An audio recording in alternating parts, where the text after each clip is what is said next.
देखिए निफ्टी में आज मैंने जो ट्रेड बनाया था मैंने यहाँ पे एक मिनट। और मेरा टारगेट था, अच्छा खासा टारगेट था मेरा, क्योंकि कहीं ना कहीं एक मार्केट में प्राइस एक्शन एक अच्छा बिल्डअप हुआ था, तो जिसकी वजह से मैंने अपना टारगेट थोड़ा सा बड़ा किया था। और यूजली मैं टारगेट मेरे बड़े ही रखता हूँ।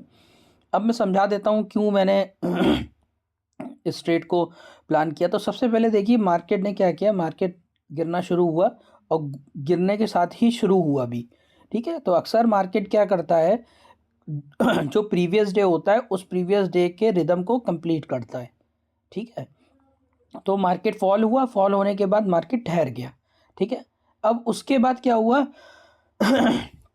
होना ये चाहिए था कि अगर आप यहाँ पे कैंडल साइकोलॉजी को समझेंगे, ये जो कैंडल बनाया है, पहला कैंडल हाई बनाया और उसके बाद यहाँ पे आके मार्केट ठहर गया, होना ये चाहिए था इस गिरने वाली कैंडल के बाद ये कैंडल फॉल होनी चाहिए थी यहाँ से।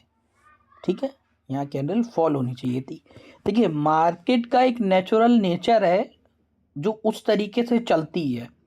ठीक है, और मार्केट में जब भी वो नेचुरल नेचर थोड़ा सा अलग लगे आपको, अगर मार्केट में आपको टाइम हो गया और थोड़ा सा अलग लगे, उस टाइम आप ट्रेड से अवॉइड करिए। ठीक है, सिंपल सी बात है। अब हुआ क्या जैसा कि आप देख सकते हैं कि मार्केट नीचे नहीं गया, तो मैंने क्या सोचा कि ठीक है भाई, यहाँ पे पोजीशन बना लेते हैं और ये एक सपोर्ट जोन की तरह काम भी कर रहा है। तो मैंने ट्रेड जो प्लान किया वो यहाँ तक गया भी।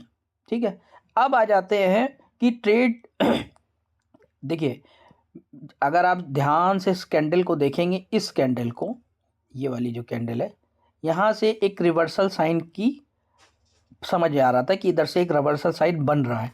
ठीक है, लेकिन जब मैं भी कोई भी ट्रेड प्लान कर लेता हूँ उसके बाद मैं सेकेंडरी थॉट अपने मन में नहीं लाता हूँ, सिंपल सी बात है। ठीक है, अब हुआ क्या, मैंने ये देखा है कि मार्केट एक अच्छे मतलब सोच, अब ये देखिए, सबसे पहले मार्केट ने ये हिस्सा तोड़ दिया और बहुत अच्छी कैंडल के साथ तोड़ा। ठीक है, यानी कि मार्केट ने ऐसे करके एक स्ट्रक्चर बना लिया है। ठीक, अब होना क्या चाहिए, मार्केट अपना इस पोर्शन को रिटेस्ट करे और रिटेस्ट करने के बाद इस पोर्शन को भी काटे तो एक प्राइस एक्शन बिल्डअप हो जाएगा और ब्रेक ऑफ स्ट्रक्चर के साथ साथ प्राइस एक्शन काम करेगा, एक अच्छा सपोर्ट काम करेगा और मार्केट एक अच्छे रिदम से 12 बजे तक यहाँ तक मूव कर जाती। लेकिन हुआ क्या, हुआ ये, मार्केट एक अच्छे रिदम से ऊपर जाती है, नीचे आती है। अगर आप फ्यूचर का चार्ट जाके देखेंगे तो आपको समझ में आएगा, यहाँ पे उन्होंने ऑप्शन में आपका एसएल लग चुका है, लेकिन फ्यूचर के चार्ट में बाकायदा इस पोर्शन को रिस्पेक्ट किया गया है। यानी कि इसका मतलब क्या है कि प्रीमियम बहुत तेजी से मेल्ट हो रहा है। ठीक है, जब प्रीमियम बहुत तेजी से मेल्ट कब होता है, देखिए एक ऑप्शन बाइंग और सेलिंग में प्रीमियम मेल्टिंग कब होती है, मेल्टिंग तब होती है जब मार्केट अपना रिदम चेंज करने के मूड से बैठा हो या मार्केट में एक बड़ा पैसा उस पोर्शन में लगा हुआ हो। ठीक है, और ऑप्शन बाइंग में मूव कब आता है, जब सभी लोग एक ही साइड पे बैठे हों। ठीक है, अब एक मार्केट में सबको मालूम है, मार्केट में सेंटिमेंट्स के बारे में पूरी चर्चा चालू है कि मार्केट फॉल हो चुका है, 13% गिर गया है मार्केट में, और गिरेगा और गिरेगा। तो ऑब्वियस सी बात है, लोगों ने पुट साइड पे बड़ा पैसा लगाया होगा।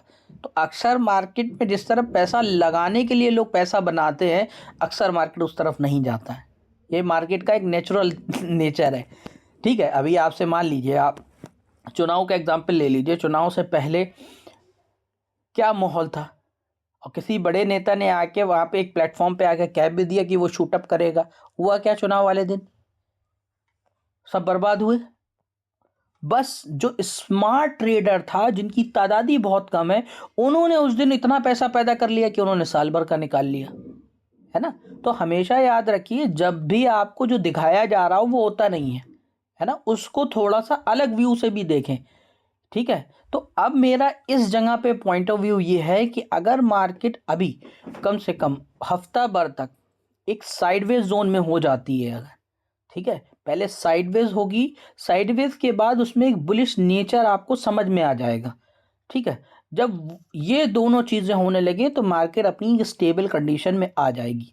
फिलहाल क्या है, अगर आप ध्यान से देखें तो ऑप्शन में मूव नहीं है, प्रीमियम बहुत तेज़ी से गल रहे हैं और मैनिपुलेशन बहुत ज़्यादा है। तो जिसकी वजह से आप अगर एक ही ट्रेड, पहले मैं तो एक ही ट्रेड प्लान करता हूं, अगर आप एक ट्रेड प्लान कर रहे हैं तो एक ट्रेड से ज़्यादा प्लान भी मत करिए, क्योंकि आपका एसएल के सिवा कुछ नहीं जाएगा, कैश बर्न होगा इस जगह पे आपका। ठीक है, तो हमेशा पेशेंस रखिए, मार्केट में तसल्ली से बैठिए, और जब पैसा कमाने का टाइम आए तो फिर उस टाइम पैसा कमाइए, अपने प्रॉफिट को बहुत अच्छे से रन होने दीजिए। ठीक है, तो ये मेरा आज का ट्रेड था। Thank you so much.